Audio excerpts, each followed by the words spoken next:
Hoje nós vamos falar aqui nesse vídeo sobre os 7 times mais azarados do planeta. Vou trazer aqui clubes que pipocaram ao longo da história em momentos cruciais para vencer o título. Aquele momento, sabe, decisivo, numa grande final ou numa reta final de campeonato. O time tava lá, prestes a ser campeão, mas esses times que eu vou trazer aqui deixaram vários títulos escaparem, se tornaram vice-campeões várias vezes.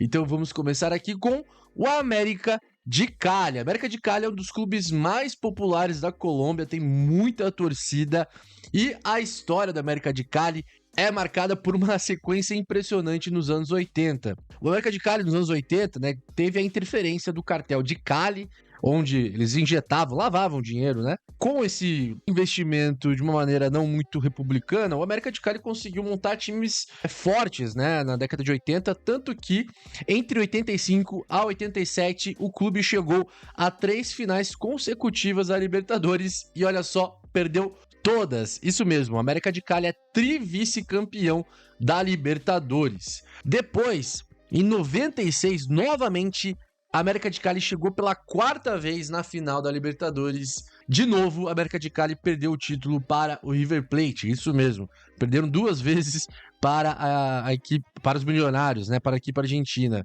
E além desses fracassos que os Diablos Vermelhos tiveram na Libertadores, se você pegar no século XXI, né, de 2001 para cá, por exemplo, o América de Cali teve péssimas campanhas da Libertadores, chegou a ser rebaixado no Campeonato Colombiano em 2011. Eles ficaram 5 anos na segunda divisão. Em 2017, eles voltaram para a elite e desde então eles chegaram a conquistar já 2 títulos do Campeonato Colombiano, mas eles ainda têm esse estigma com a Libertadores, né, de ter sido a equipe que mais chegou perto por mais vezes, mas que nunca conseguiu levantar a principal taça, né, das Américas. Outra equipe muito azarada é o Leverkusen, isso mesmo, o Bayer Leverkusen, que eu sei que muitos podem estranhar, como assim o Leverkusen é azarado, sendo que foram campeões de maneira invicta da Bundesliga da temporada passada, né, na temporada 2023-2024, foram campeões da Copa da Alemanha também de maneira invicta, era um time que sempre conseguia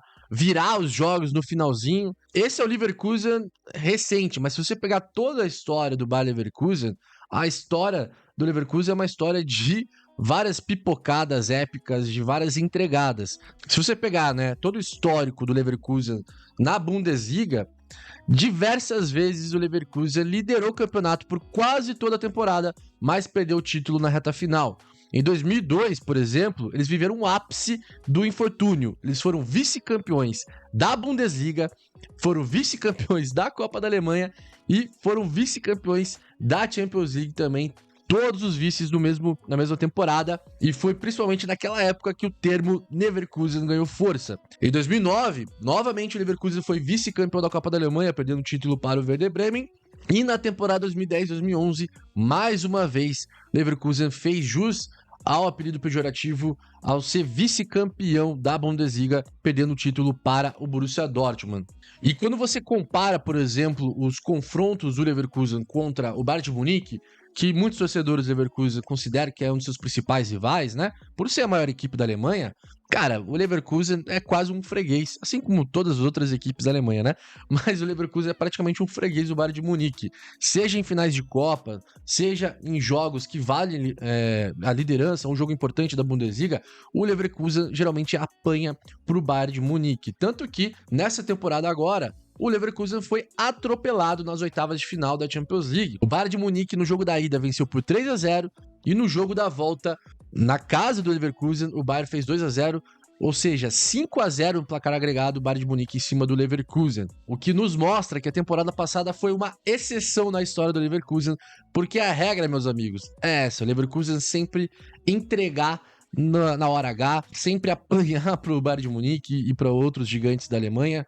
Enfim, por mais que seja um time com dinheiro, é um time que tem muito investimento, tem uma boa gestão, tem até certa tradição, mas falta aquele algo a mais para conseguir ser uma equipe mais competitiva dentro do cenário alemão e dentro do cenário europeu, né? Vale lembrar, até não citei aqui, mas vale lembrar também a derrota acachapante que o Leverkusen do Xabi Alonso tomou contra a Atalanta, né? A Atalanta venceu por 3-0 aquela final da Europa League, sendo mais uma final, mais um jogo que comprova o azar, né, que o Leverkusen tem em sua história.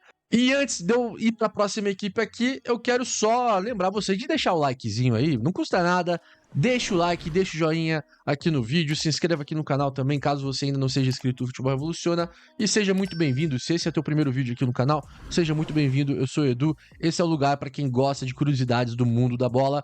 E vamos seguir agora com a próxima equipe, que é a Fiorentina, outra equipe também que tem o estigma de ser a equipe mais azarada do futebol italiano.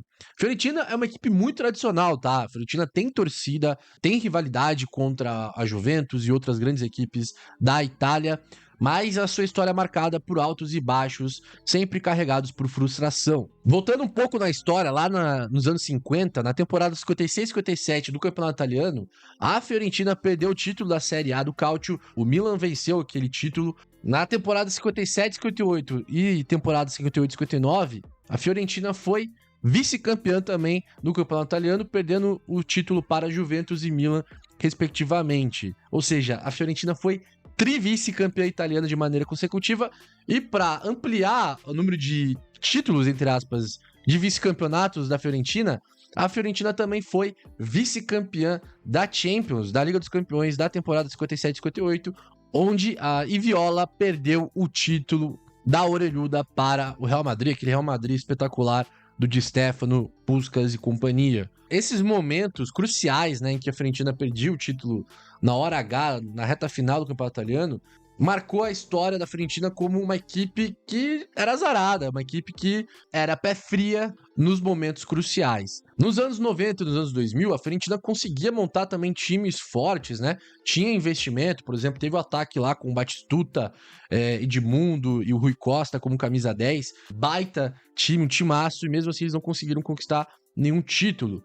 Tanto que o último título de expressão da Fiorentina foi em 2001, onde eles conquistaram o campeonato da Coppa Itália. Depois, a Fiorentina ficou, assim, sofreu os seus piores anos na sua história. A Fiorentina chegou a falir, declarar falência, ser rebaixada, foram rebaixados para a Série C.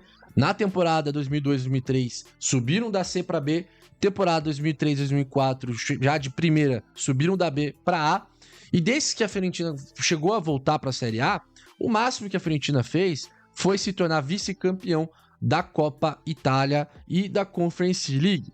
Na Coppa Itália, a Fiorentina perdeu o título da temporada 2013-2014 para o Napoli, perdeu um jogo por 3-1, e na temporada 2022-2023, novamente a Viola perdeu o título da Coppa Itália, dessa vez para a Inter de Milão.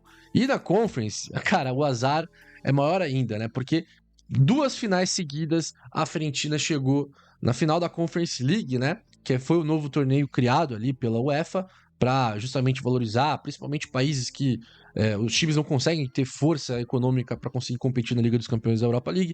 E a Fiorentina conseguiu 2 vezes chegar na final. Só que na temporada 2022-2023, a Fiorentina perdeu o título para o West Ham na grande final. E na temporada 2023-2024, a Fiorentina perdeu o título para o Olympiacos. E novamente a Fiorentina está perto de chegar na final. Eu estou gravando antes da semifinal, né, do jogo da volta da semifinal entre Betis e Fiorentina. Então pode ser que a Fiorentina chegue na final da Conference League pelo 3º ano consecutivo. Será que dessa vez a Fiorentina vai levar o título? Se você está assistindo depois da final, comente aí, coloque aí se a Fiorentina ganhou o título, ou se foi vice-campeã, ou se ela foi eliminada nas semifinais. Bom, se eu falei sobre a equipe mais azarada da história da Itália, vou falar agora da equipe mais azarada da história da Espanha, que é o Atlético de Madrid. E sim, o Atlético de Madrid é uma equipe gigante dentro da Espanha, é uma equipe que, disputa título espanhol, né? Foi 2 vezes campeão espanhol nos últimos 10 anos. Mas por que ela tá aqui na lista final, Eduardo? Já que é uma equipe grande, rica, que ganha títulos. Bom, ela tá aqui justamente porque talvez seja a maior disparidade entre 2 grandes rivais. A rivalidade de Madrid é uma das rivalidades mais disparelhas do mundo, não tenha nenhuma dúvida. O Atlético de Madrid apanha toda vez que encara o Real Madrid, principalmente na Champions League. Na temporada 2014-2016, Na grande final, o Atlético de Madrid encarou o seu maior rival. E assim, essas duas derrotas foram duas derrotas com requintes de crueldade. Na temporada 2013-2014, na final dessa Champions, o Atlético de Madrid chegou muito perto mesmo de ser campeão, até aos 93 minutos, ou seja, faltava, se não me engano, 1 minuto para acabar o jogo. O Atlético de Madrid vencia a partida por 1-0, mas o Sérgio Ramos, com aquele gol histórico de cabeça, empatou a partida e depois, na prorrogação, o Real Madrid venceu por 4-1. Na prorrogação, o Atlético de Madrid, assim, emocionalmente, fisicamente, o time estava completamente abalado, né? Tava fisicamente também muito pior ali do que o Real Madrid, e o Real Madrid aí atropelou na prorrogação. Na final de 2016, foi um jogo já mais equilibrado. Sérgio Ramos, maior algoz aí da história contra o Atlético de Madrid, fez o gol do Real Madrid. O Carrasco empatou para o Atlético de Madrid. A partida foi até os pênaltis. E na disputa de pênaltis, o Real Madrid superou o Atlético de Madrid. E agora, novamente, nessa última temporada, o Real Madrid eliminou nos pênaltis o Atlético de Madrid. O Atlético de Madrid não consegue quase nunca ter vantagem sobre o Real Madrid, principalmente na Liga dos Campeões, né? E eu não preciso nem comparar o número de títulos e conquistas do Campeonato Espanhol, de outras Copas. E, fora isso, o Atlético de Madrid também ficou marcado em sua história por momentos que ninguém entendeu. Por exemplo, em 2000, onde o Atlético de Madrid tinha um elenco competitivo para ficar ali no meio de tabela, para pegar uma vaga de Copa da UEFA. Nessa temporada 99-2000, o time chegou a ser rebaixado. E fora esse rebaixamento bizarro que o Atlético de Madrid teve também, os colchoneiros também têm a fama, né, de, às vezes, na hora H, nos jogos decisivos da La Liga, acabar perdendo um título para o Real Madrid ou para o Barcelona. Então, por todos os motivos que eu acabei listando aqui, o Atlético de Madrid é considerado uma equipe muito azarada dentro do futebol espanhol. E outro clube muito azarado que eu vou trazer aqui na nossa lista é o Tottenham. Não tinha como também deixar o Tottenham de fora dessa lista. Afinal, se tem um clube que tem a estigma de ser pé frio, de ter até a sua própria torcida considerada meio fria, né? A torcida do Tottenham não é lá de fazer grandes festas, de apoiar muito o seu clube. Parece que esse sentimento de ser meio peito frio, sabe? Tá todos os ambientes do Tottenham. Desde 2008, o clube não consegue levantar nenhuma taça, nem a Copa da Liga Inglesa, por exemplo. O último título da Premier League do Campeonato Inglês foi lá em 61. Durante várias vezes, né? Se você pegar, por exemplo, de 2008 para cá, várias vezes o Tottenham já chegou perto de conquistar alguma taça. Por exemplo, 2019 foi o momento mais marcante, onde o Tottenham superou o Ajax de uma maneira surpreendente com os 3 gols lá do Lucas, que teve aquela narração histórica do Jorge Igor. Tottenham foi para a grande final contra o Liverpool, mas os Reds acabaram levando o título daquela edição. Outro momento em que o clube ficou muito marcado como um clube pé frio foi na temporada 2015-2016, onde o Tottenham, durante boa parte da temporada, brigou pelo título da Premier League. E os Spurs estavam brigando pelo título contra o Arsenal e contra o Leicester City, isso mesmo. Foi uma das temporadas em que o Tottenham teve uma das maiores oportunidades para conquistar seu primeiro título da Premier League na era moderna. Afinal, Chelsea, City, Manchester United, Liverpool, todos os times estavam em baixa nessa temporada. Mesmo assim, Tottenham teve vários tropeços e acabou perdendo o título para o Leicester City. Um outro momento emblemático da história do clube foi na temporada 2005-2006, que ficou conhecido como Lasanha Gate. Na última rodada da Premier League, o Tottenham só precisava vencer o West Ham para garantir a vaga na Champions League. Na véspera do jogo, vários jogadores do Tottenham adoeceram após comer uma lasanha no hotel que estava supostamente contaminada. O time entrou em campo visivelmente mal e acabou perdendo o jogo por 2-1, vendo o seu maior rival, o Arsenal, ultrapassar na tabela e ficando com a vaga da Liga dos Campeões. Foi um dos episódios mais bizarros e azarados da história do clube. Para finalizar aqui, tem também o caso da final da Copa da Liga Inglesa de 2021, onde o Tottenham foi para a final contra o Manchester City e os Spurs simplesmente demitiram o José Mourinho uma semana antes da grande final. O City venceu, conquistou o título em cima do Tottenham, vencendo por 1-0. Não à toa o Harry Kane, o Son, né? Por exemplo, o Son até hoje aí tá sem conquistar nenhum título importante. Ele só conquistou lá um título asiático com a Coreia do Sul, né? Que é como se fosse o Pan-Americano lá da Ásia. E nada mais. O Harry Kane só conquistou o título agora com o Bayern de Munique. Então tem esse estigma também. Parece que todo jogador que vai pro Tottenham fica azarado e não consegue ganhar mais nada. E é lógico que nessa lista o Botafogo não podia ficar de fora. A própria torcida já tem essa pecha, já tem essa característica de ser meio negativa, meio pessimista, sempre pensando no pior. E aqui é um caso meio parecido com o do Leverkusen, porque o Leverkusen teve uma temporada histórica, né? Na temporada passada, ganhando tudo de maneira invicta, não perdendo nenhum jogo do Campeonato Alemão. E o Botafogo, a temporada passada foi mágica, né? Onde eles conquistaram a Libertadores, conquistaram o Brasileiro, dominando, massacrando, dando goleada contra o Peñarol. Então, é meio parecido com o caso do Leverkusen. Só que, historicamente, o Botafogo tem vários momentos que ficou estigmatizado como uma equipe azarada. Tinha até o mito, né, que o Botafogo, que tinha enterrado um sapo morto dentro do campo do General Severiano, né, enfim, a sede do clube.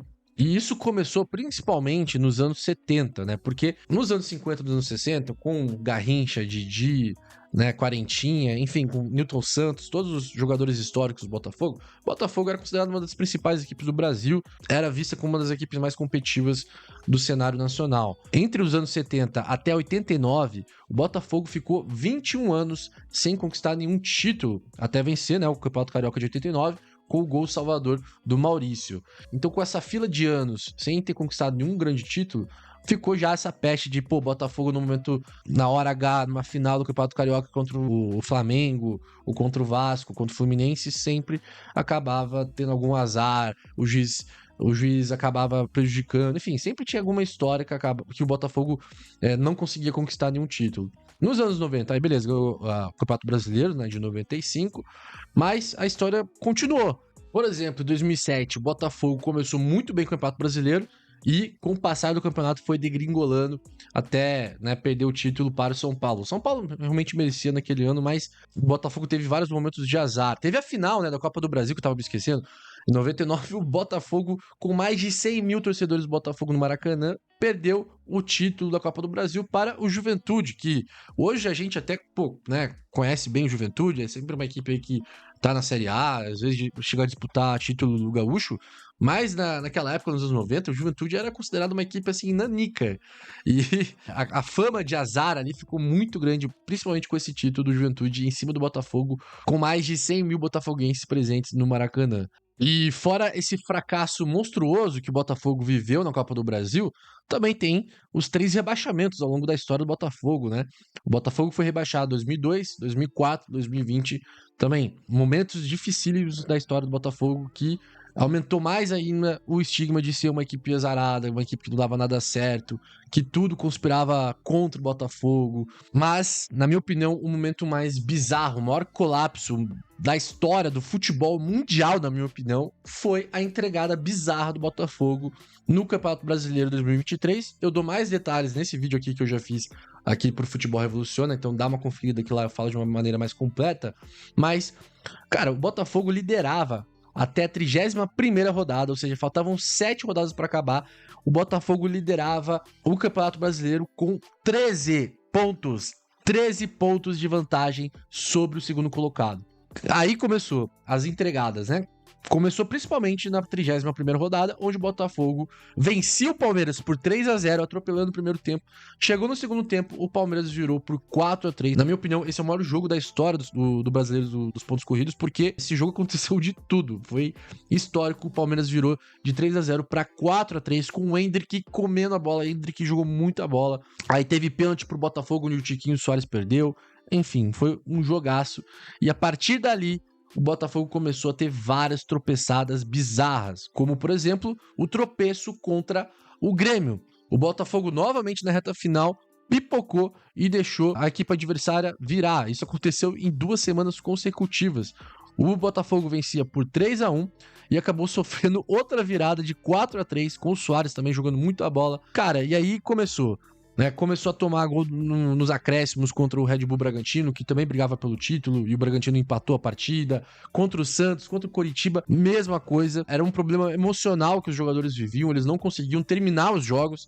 O Botafogo começava bem, chegava a ganhar o jogo, E aí chegava na reta final, os jogadores simplesmente ficavam paralisados, assim, uma coisa que eu nunca tinha visto antes na história do futebol, acho que ninguém nunca tinha visto isso antes. Viradas históricas acontecerem uma vez, beleza, mas aconteceu em várias rodadas onde o Botafogo tava vencendo o jogo e deixava o jogo empatar. Foi um colapso bizarro que o Botafogo viveu em 2023, e aí depois, lógico, em 2024, com as contratações do Textor, o time foi todo renovado e o Botafogo acabou conquistando a Libertadores e o Brasileirão de maneira justíssima, um baita time que o Botafogo montou na temporada passada, só que nessa temporada, novamente, o Botafogo tá voltando a ser o velho Botafogo. Vamos ver aí como que o Botafogo se sai nessa temporada. E por fim, o último clube que eu vou trazer aqui no vídeo, que na minha opinião é o clube mais azarado do mundo, é a Ponte Preta, cara. A Ponte Preta tem 124 anos de história, mas a Ponte Preta nunca conquistou um título relevante. Ah, Eduardo, tá errado. Eles já conquistaram o título sim. Eles têm 4 títulos da Série A2, que é a segunda divisão do Campeonato Paulista. Cara, eu tô falando de título relevante. Campeonato Paulista, Taça Rio-São Paulo, Copa do Brasil, nada. Nem se tivesse Série B, eu iria considerar até Série B, mas não tem nem Campeonato Brasileiro da Série B. A Ponte Preta não tem nenhum título relevante. A Ponte Preta só tem 4 títulos da segunda divisão no Campeonato Paulista e 5 títulos do Troféu do Interior. Cara, que não é, né? Não dá pra considerar também. E 10 títulos do Campeonato Campineiro, que é o Campeonato de Campinas. Então, assim, cara, de título mesmo, grande, a Ponte Preta não tem, cara. Não tem. E muitos torcedores da Ponte Preta admitem isso. Que a Ponte Preta não tem título relevante. Você tem, por exemplo, lá em 77, né, a final histórica do Paulista contra o Corinthians, onde o Corinthians saiu da fila de títulos vencendo em cima da Ponte Preta. E a Ponte Preta chegou muito perto de conquistar aquele título. Talvez mudaria de patamar da equipe, né, se a Ponte tivesse conquistado aquele Paulista. A Ponte Preta chegou à final da Copa Sul-Americana em 2013 e perdeu para outra equipe, que é uma equipe mediana ali da Argentina, que era o Lanús, né? Perdeu o título da Sul-Americana pro Lanús. Naquela campanha da Sul-Americana, a Ponte Preta chegou a eliminar o Vélez Sarsfield da Argentina, o próprio São Paulo. A Ponte também foi vice-campeão paulista em 79, em 81, em 2008, em 2017. E na Série B, a Ponte também foi 2 vezes vice-campeão em 97 e 2014. Enfim, então é um clube que tem história, é um clube que geralmente boa parte de sua história jogou a primeira divisão, faz parte, né, de uma das maiores rivalidades do futebol brasileiro, que é o derby campineiro, né, contra o Guarani. Então, assim, é um time que tem torcida, uma torcida apaixonadíssima, o que mostra a força da torcida aqui, mesmo nunca ter conquistado nenhum título, tem uma torcida muito engajada, tá numa cidade grande como Campinas, mas por várias vezes a Ponte ficou sempre no quase, sempre com o vice-campeonato. Então, por esse motivo, eu coloco aqui a Ponte como o clube mais azarado do Brasil e o clube mais azarado do mundo. Se você concorda, não concorda, coloque a tua opinião nos comentários que eu quero saber. Coloque outros clubes aí que você acha que também são azarados, que poderiam entrar aqui na lista. Deixe a sua opinião, eu gosto muito quando vocês participam. Se inscreva no canal também, deixa o joinha caso você não tenha deixado o joinha. Deixa o like, custa R$0, ajuda muito aqui o meu trabalho. E eu vou deixar outro vídeo aqui do Futebol Revoluciona. Vai estar bem aqui, ó, no meio da sua tela para você continuar junto com a gente. Meu nome é Edu, muito obrigado para você que ficou até o final. Nos vemos numa próxima, grande abraço, fui!